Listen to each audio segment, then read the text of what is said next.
Hello everybody, welcome to this week's episode of The County Seat. I'm your host, Chad Booth. Today we are out in the West Desert of Utah to talk about second chances that have gone awry. The second chance is right behind me. You'll see a spring that the surrounding area has been denuded and ruined. And that is not the first assault that this intruder has made on the area, because right ahead of me is a riparian area. This is no longer producing water because the intruder has invaded the riparian area and trampled the spring down to a point it no longer produces water. Who is it? It is the overpopulation of wild horses that far exceed their limit and are putting pressure on the range. It has an impact on the cattle ranchers and the wildlife of the area. To show you how devastating that problem is, today I'm going to take you on a tour of the West Desert and show you firsthand what the range should look like and what it ends up looking like. But let's start with a look at where the horses came from. Wild horses were protected as part of the Wild Horse and Burro Act in 1971, and since then the BLM has been mandated to manage the wild horses throughout the West, 11 western states. The horse is not native to the American West. They were introduced to the Americas by the Spanish back in the 1500s, and the herds that roam the West today are largely made up of animals that were once used domestically and were turned loose, or they escaped. Today's wild horses and burros can be found all throughout the West Desert, with additional herds near Price and even out in the Uinta Basin. More than 3,000 wild horses roam the ranges of Utah. Nationwide, the BLM estimates there are 33,000 wild horses. Populations double every 4 years, leaving the BLM with a growing problem of massive proportions. We try to keep the Cedar Mountain herd management area at about 300, and right now we sit at about 600 horses. So we're quite a bit above the management level that we'd like to maintain these horses at. Some of that is budget constraints, but we don't have enough adopters to be able to adopt all the horses that we remove off the range. And so the horses that aren't adopted, they go into holding. Currently, wild horse populations are over what the BLM terms the appropriate management level by 14,000 nationally and 1,300 here in Utah. In the past, the BLM has gathered wild horses and either put them up for adoption or put them into long-term holding. But for the most part, in aggregate, adoption is not working, pushing the long-term holding upwards of 50,000 horses. With an estimated lifetime cost of $44,000 per horse, the numbers of warehousing them as a solution becomes staggering, taking dollars away from the management of the herds out on the range. Holding these horses cost taxpayers $46 million in 2013, or about 64% of the $76 million spent by the BLM managing wild horses and burros. And beyond the hard costs, there is also the impact to the range. You can look out through this landscape and you can see a healthy amount of grass growing. You can see that there is not as much horse impact here, or cattle impact for that matter, or sheep impact. But it is all in a rotational grazing system. But each year part of that is rested. Cattle and sheep are rested off of certain portions of our ranches, whereas when the horses are in those areas, they are not. Now, as a comparison, look at this area of rangeland, less than 5 miles away, where a herd of horses have settled in. This range has not had cattle on it in over a year, yet you can see the impact the horses are having on it. However, the impact on the range is not the only issue here. There's a lot of animals that depend on the land to make a living. There's the wild horses, there's wildlife, and then there's livestock operators. And livestock operators and wild horses can compete for forage. The biggest difference is the wild horses are out here year-round, where the livestock are managed in a way that they're moved from area to area so that they don't use the same plants all the same time. The livestock operator, through management, it's a little easier on the ground than having the horses out here year-round. The BLM has asked some ranchers, like Tammy Pearson, to voluntarily reduce her herds on the range by as much as 50%. leaving ranchers wondering why they are making substantial sacrifices to save the rangelands, while the wild horse population sits at nearly double what they should be in some herd management areas. We're the stewards of the rangeland, and it's our responsibility to take care of it. And right now, it's out of our control as livestock producer because, you know, you're fighting another battle. You know, we just want the BLM to stay within their numbers just like we have to stay within our AUMs. When we come back to the county seat, we're going to roll up our sleeves and we are going to delve into the issue of the options and the solutions and clarify the problems. We'll be right back after this commercial break. I lived in Phoenix and then down in Orange County in California, and I met a small town girl and she brought me home. Just the smaller community that makes you feel like when you go somewhere you know everybody. You know, the sporting programs, the dance events, all these kinds of things, you run into people you know and that care about you and your family. And that makes it just a wonderful place to have little ones like this. Isn't it time you found the balance you've been looking for? Uinta County, Utah. Cedar City, Utah is home of the Tony Award-winning Utah Shakespeare Festival. But did you know that we also offer a different kind of play?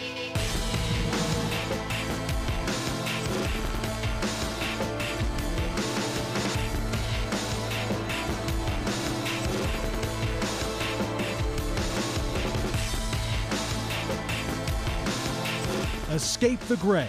Head south for clear skies. Cedar City, Bryan Head. Almost 45% of the oil produced in Utah, 7.8 million barrels, comes from Duchesne County. That oil feeds our state economy, provides job growth, and supports local business. Here in Duchesne County, we're working to make Utah an economic, cultural, and technological leader. Whether you're here for business or pleasure, Duchesne County will welcome you with open arms and invite you to explore all the beauty of the Uinta Mountains. Duchesne County, close enough for business, far enough to get away.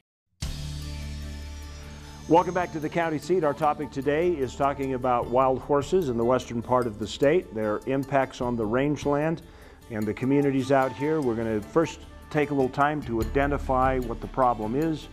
And joining us for this conversation, Commissioner Mark Whitney from Beaver County, Commissioner David Miller from Iron County, and Mark Winch, who is a rancher from the Wawa Valley. I've always wanted to say that.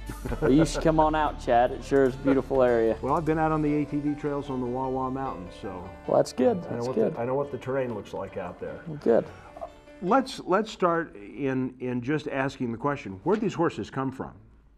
You know, the introduction of what is considered today and perceived as the wild and free roaming horse originated from the Spanish conquistadors, importing them to the West.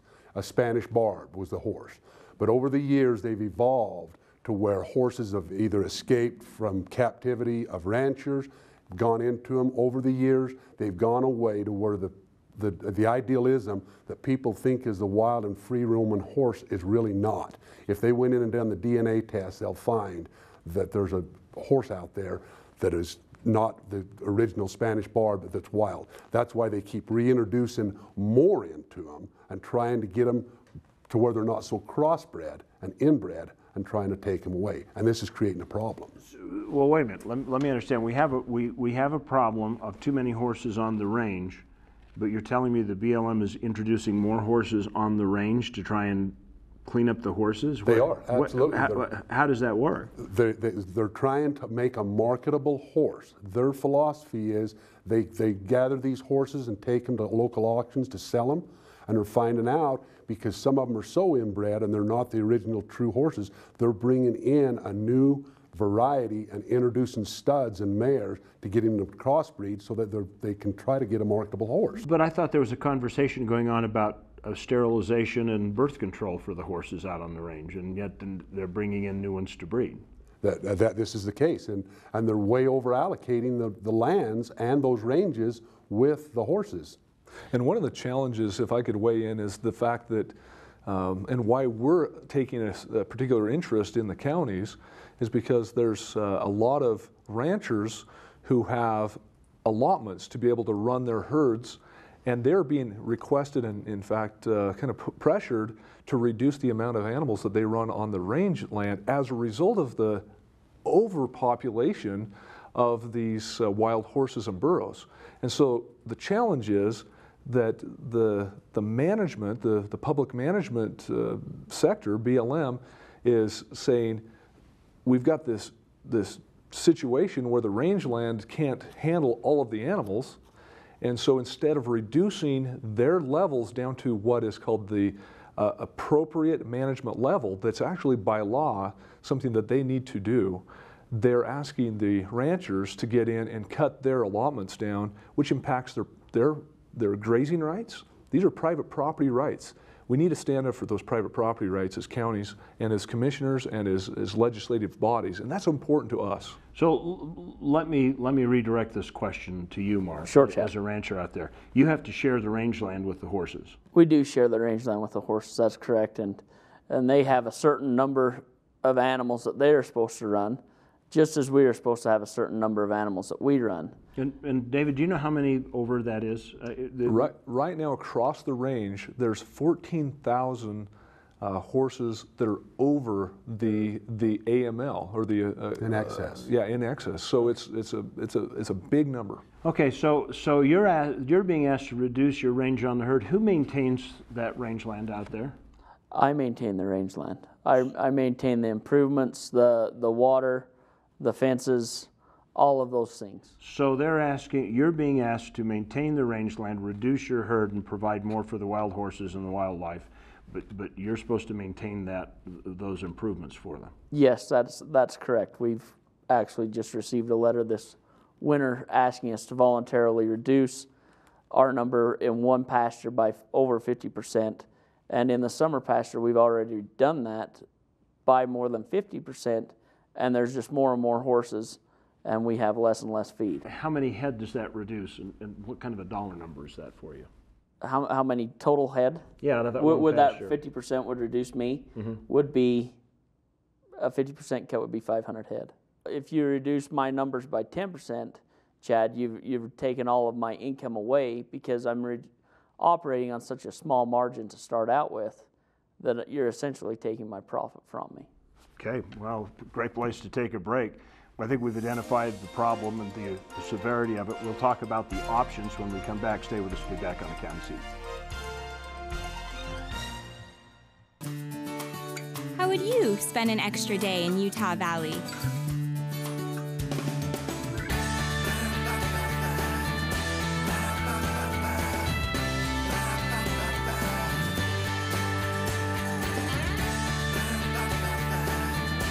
Stay one more day.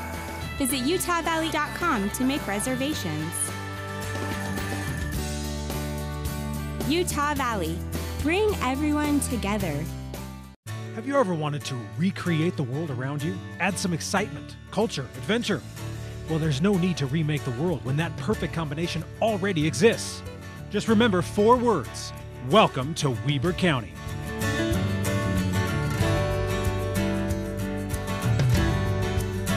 In Ogden, you'll find everything you're looking for, from the top of Powder Mountain to the restaurants of our revitalized downtown. Ogden, Utah. Mountain to metro and everything in between. Visit Ogden.com. So, what brings you to town? What brings anyone to St. George? A couple rounds of golf, a little relaxation. What, is that all? Is there more?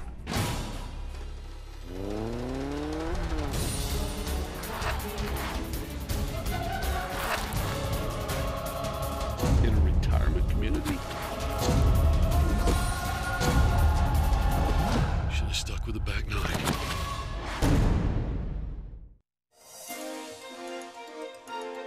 Welcome back to the County Seat. We have so far talked about the issue of identifying the problem of too many wild horses on the range.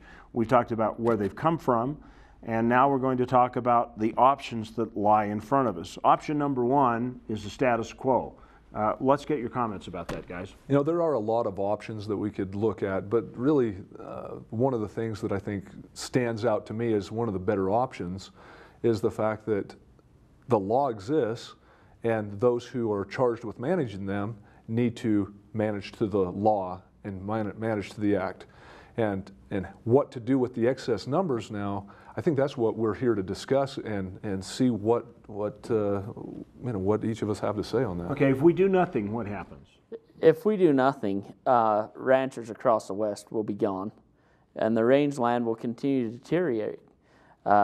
You can see that through the evidence already with the BLM, that they are not keeping within their numbers, and range conditions have deteriorated greatly. There's been generations of work on these ranges that are going by the way, and once those rangelands are gone, it takes a long time for them to come back, if ever. It won't be in our lifetime. Is it like the Dust Bowl? That's what I was thinking. It kind of sounds like you overrun the range with too many animals, and the habitat itself depletes to the point where there's no vegetation that holds the topsoil. You lose the quality of the topsoil, which loses the quality of the feed, and then you're looking at years to recover that. That's the concern that I think we all have. One of the other options that I've heard talk about is, okay, well, if we can't adopt them, there are places back east that can take more horses and they can just keep them, and the BLM will transfer them to basically sanctuaries. How does that scenario play out? And let's talk numbers for just a moment. As we've said here, right now their allocated use for what's called the AML is basically 26,000 head of wild horses. They're already at 40,000, so they're 14,000 over. They've got over 50,000 in feedlots right now that's costing the taxpayers millions and millions of dollars to take care of these horses because there is no market for them. There is a global market, not only China, Japan, Mexico. There's a lot of places that would take these horses and create revenues for the government, the BLM, thus taking the numbers down to the reduced numbers they're supposed to be and get back the cattle that really need to be on these ranges. Mark, is there an option or is there a market here in the United States for these animals that are being, the resources of these western lands are feeding them? Is there a market here? You know, and I think the answer is no. They've tried to make this work. They've set adoptions out to where people can go in and adopt these horses for like $100. They find out that these are not an animal that you can train like a puppy dog or a kitty cat. So what do? They kick them back out onto the range and turn them out of their horse trailer, and they're right back out there because, number one, not only can they not train them, but in a lot of cases, the people can't afford to feed them. A horse eats a lot of feed. And let's talk about that from the transfer and the sanctuaries and just basically letting them live out their lives. How much does a horse, you should know this, how much does a horse cost to maintain in a lifetime? In a lifetime, government statistics are roughly around $44,000 a head from the time that horse is put into long-term holding until its death. Remember, a horse herd will double every 4 years. So right now you roughly have 40,000 head. If nothing is done, which is their plan right now because they're not doing anything about it, in 4 more years it's going to be 80. And another 4 years, which is 8 years, it's going to be 160,000 head of horses. So even if they got the request for ranchers to reduce your numbers, ultimately, if they don't follow the very management levels that they have set for themselves, they'll continue, these herds will continue to expand, and regardless, the range is going to get decimated. Okay, so that's option number 3 is start reducing the rancher herd, but then that isn't the solution. That is not a viable long-term solution as far as the range goes, and for the wildlife and other uses. There's many plant species that are pounded out due to overgrazing, and it takes years upon years, and they're very tough on these desert ranges to reseed those, Chad. They just don't come back the way that a farmer can plant a field. It's not the same. Okay, so let's talk about the 4th option. We've covered status quo, we've talked transferring, adoption / sanctuary. Those are all drains on the federal treasury. We've talked about reduced rangelands for ranchers. That's a drain on the federal treasury, and it's a drain on local economy, private business, and counties. So the last one is the marketplace. The law states they're supposed to actually literally remove excess horses and dispose of them. It just doesn't say how. Is disposal a viable option? I think as unfavorable as it may sound to a lot of people, and maybe out of the sake of being politically correct, a lot of people don't want to touch that. But the fact is if we don't get on top of the number of animals that are out on these rangelands, we're going to have a far greater disaster, because the animals themselves will starve, they'll die of thirst, they will, and as they destroy the rangeland, it'll destroy all the wildlife habitat, it'll destroy any potential for ranchers to come back in and put these western lands that are designed, by design, the intent is to manage these lands for multiple use so that it reaches across a range of different ideas and uses, but with a sustainable yield. If we don't sustain the quality of the habitat, then everybody loses. And we, Chad, we are definitely in a ranching community, love these ranges, we care for them. They're our livelihood. That's why we are concerned about the range. A horse is fine to see, but when we're being overgrazed and the range is being cut out, it's really becoming damaging. Well, I think the important part that's in this conversation, Mark, is that you're telling me that if they reduce the evil cattle rancher and get him off the rangeland, it's not going to fix the problem if they don't deal with the horses. So they're not really solving anything. That tells me you are not the problem. That tells me that the horses are the problem. Exactly right. No matter what, Jack Nicholson said it the best when he says, you can't handle the truth. The truth is here, by asking them to eliminate and take their AUMs down to 50%, they can do it till the cows come home. Actually, that would be the cows go away, right? But until they meet that AML and they do their part, the problem is just going to prognosticate and go further away. It's just going to compound. As far as a true marketplace for these animals to go somewhere, currently there's not. There just isn't. The USDA has stifled that. There needs to be something done along those lines. We're going to take a commercial break. This has been a great conversation. You have a moment to tell your friends about it on Facebook. You have a text people, tell them to tune in.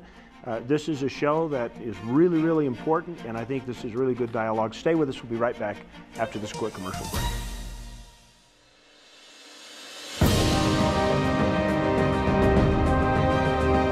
Landscapes as diverse as the people who venture to find them await.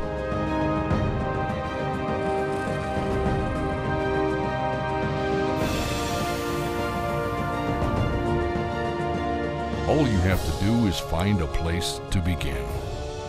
Moab, Utah, in Grand County, where adventure begins. Skiing is expensive, right? Well, how about we do something about that?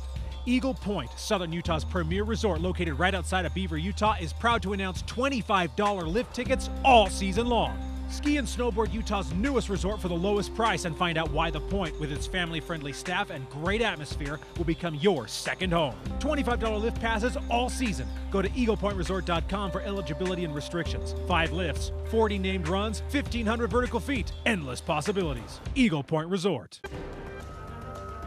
Kanab, base camp for your southern Utah adventures.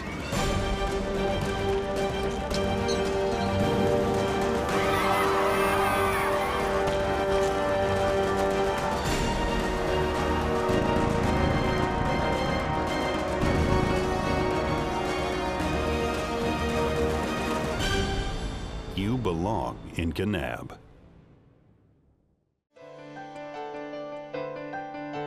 Welcome back to the county seat. Our conversation today has been about managing the excess number of wild horses out on the range in the western part of the state and really all the way across the west. This is a severe problem.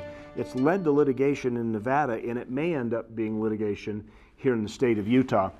A thought came up during the break that I want to just start the conversation rolling with.